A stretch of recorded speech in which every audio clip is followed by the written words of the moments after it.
سيدي ما خاب من تمسك بكم وأمنا من لجأ إليكم. يا ليتنا كنا معكم سادتي فنفوز فوزا عظيما. رحلوا وما رحلوا هين ودادي إلا بحسن تصبري وفؤادي ساروا ولكن خلفوني بعدهم حزنا أصوب الدمع صوب عنادي وسرت بقلب مستعمر كابهم تعلو به جبلا وتهبط وادي وخلت منازلهم فها هي بعده قفرا وما فيها سوى الأوتاد. يا دار أين مضى أبوك أماله بعد الترحل عنك يوم معادي. يا دار قد ذكرتني بعراصك القفرا عراص بني النبي الهادي لما نأى عنها ابن بنت محمد بالأهل والأصحاب والأولاد قد شتتوهم بين مأسور ومنحور بسيف عناية.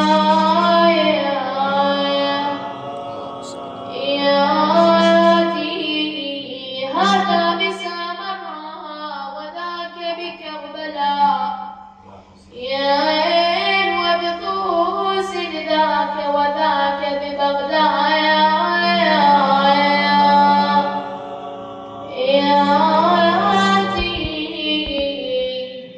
يم البنين الله يجبرك بمن أبو فاضل وقوت صار كسرك.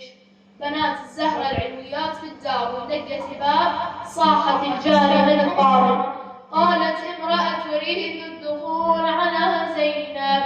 قالت إن مولاتي أمرتني ألا أفتح الباب لأي امرأة. قالت قولي لها إن على الباب أم البنين.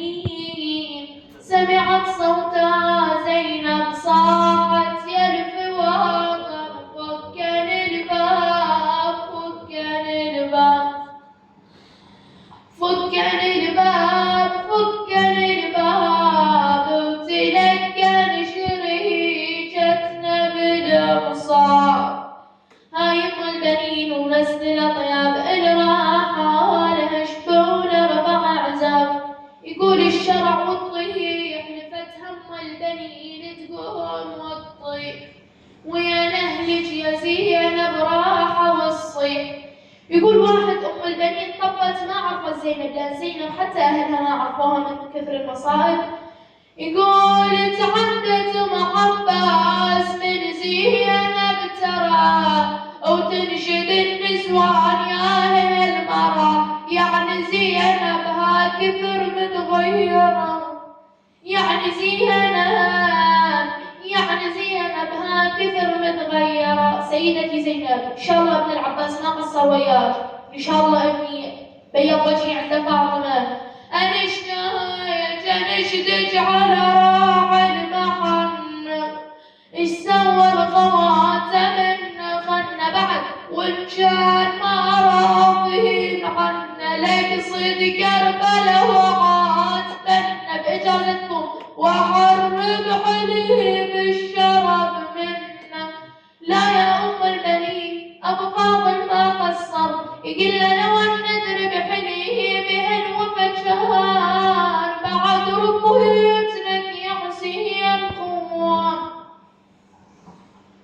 يقول أم البنين آخر شيء تريد تودع زينب أم البنين تعرف عايشة وياها عايشة تعرف هذه سكينة نعم هذا الرباب هذه عاتكة هذه رملة وأم قاسم، هذه ليلى وأم علي الأكبر. بس أكو فشي أم البنين ما شافته، قالت لها يا زينب يا زينب رقية ما شفتها ما شفتها، قالت لها يا زينب رقية ما شفتها ما شفتها، أخاف ويا البنات ومعرفتها. قالت لا يا أمي رقية بالشام